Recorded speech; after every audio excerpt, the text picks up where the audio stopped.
Thank you, Ken Carter. Firstly, Ken Carter, as we gather in this chamber this morning, communities are gathering in Dunlewy, in Gartahork and in Talcara for the funerals of the 4 men that were killed on Sunday evening.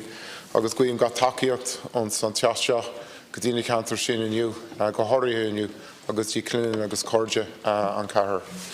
Tony yesterday, 30,000 members of the INMO began a 24-hour work stoppage and completed that at 8 a.m. this morning. This is only the second time in 100 years that they were forced to do that, and that shows an indication of their frustration and anger at the issues that are facing them in their daily job. Today, an additional 6,000 psychiatric nurses have initiated an overtime ban, which will impact on services right across the country. There are further strikes planned by the INMO and by the Psychiatric Nurses Association for tomorrow in terms of overtime bans and again for next week.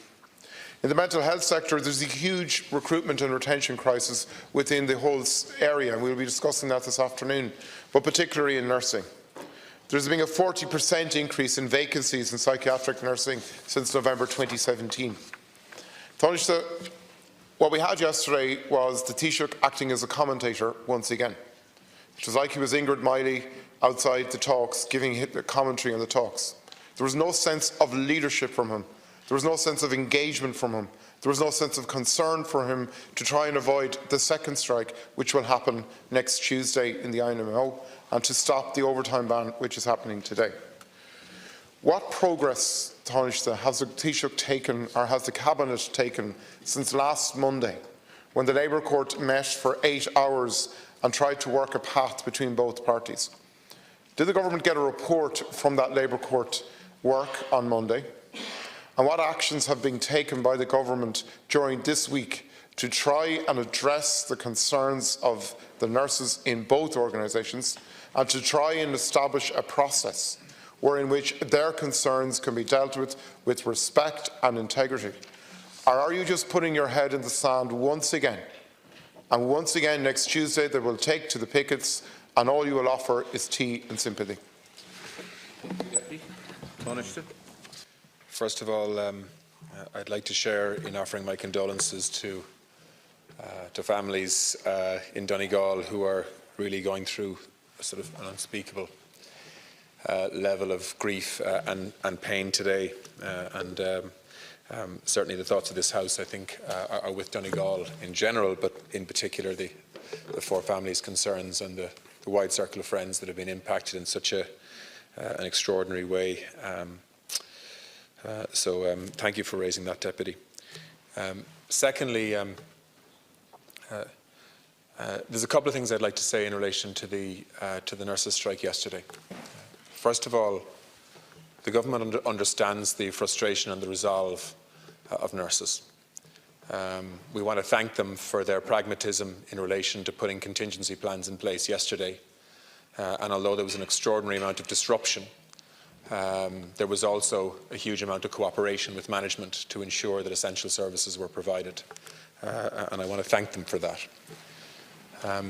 The Government does not want to be at odds with nurses in Ireland. They're great people, doing very difficult work, often in very pressurised circumstances. We want to be working with nurses and with the INMO, and indeed psychiatric nurses too, to build a better health service that can attract many young people into this profession. And while some progress has been made in relation to recruitment over the last 5 years, well over an extra 3,000 nurses have come into the system, we do recognise the challenges around health recruitment generally at the moment.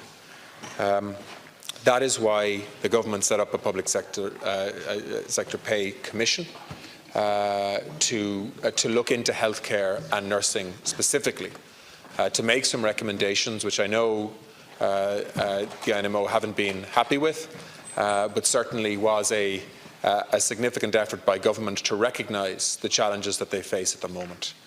But we have to have this conversation with nurses' unions on the basis of the broader picture here, which is a public sector pay agreement that they have signed up to, that we have signed up to, and many, many other public servants and the unions that they are part of signed up to as well. So what we are saying is we do want to talk.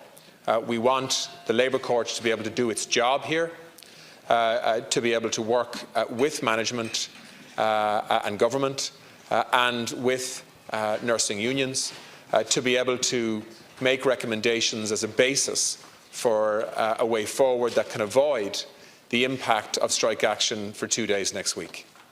We're serious about that. We want to engage.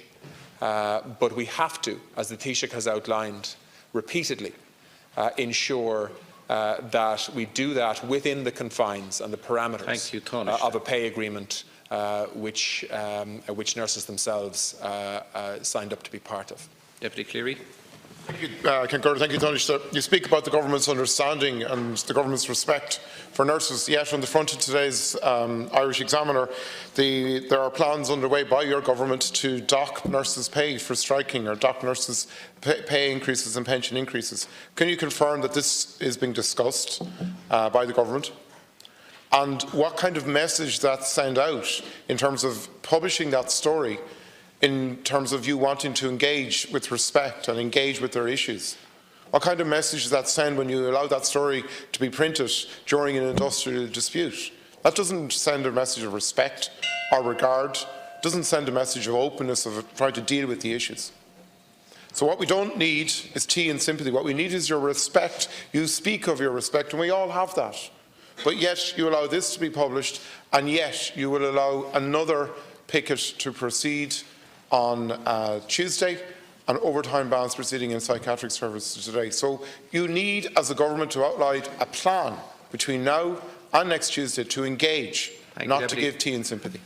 Well, Deputy, I think you know as well as I do that the government doesn't give permission to any newspaper to set their headlines on their front pages. They're decisions that are taken by newspapers and their editors. What the government has said is that we are taking legal advice in relation to the options that are available to us, consistent with the pay agreement that everybody signed up to with their eyes open. There is a responsibility on the government to deliver on that.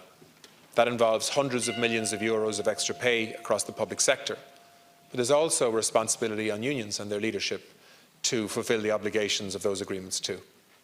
And that is what protects Ireland in terms of industrial peace, ensures that civil servants and public servants get the pay increases that they deserve, and that we allocate the appropriate level of resource to deliver on those commitments, which is what we're doing. What we can't do is interrupt that process and undermine it fundamentally for any one sector. And I don't believe that if you were the Minister for Public Expenditure today, or in fact if either of the other parties here were Ministers of Public Expenditure today, that you would be proposing a breach of the public sector pay agreement to resolve this issue either. So we want the industrial relations machinery of the state, the Labour Court in particular, who are good at this, to be able to work with both sides to find a basis to at least avoid industrial action next week. And the government wants to be sincere, or is sincere about that, but we have to do it within the parameters that the Taoiseach has outlined. Thank you, Tánaiste.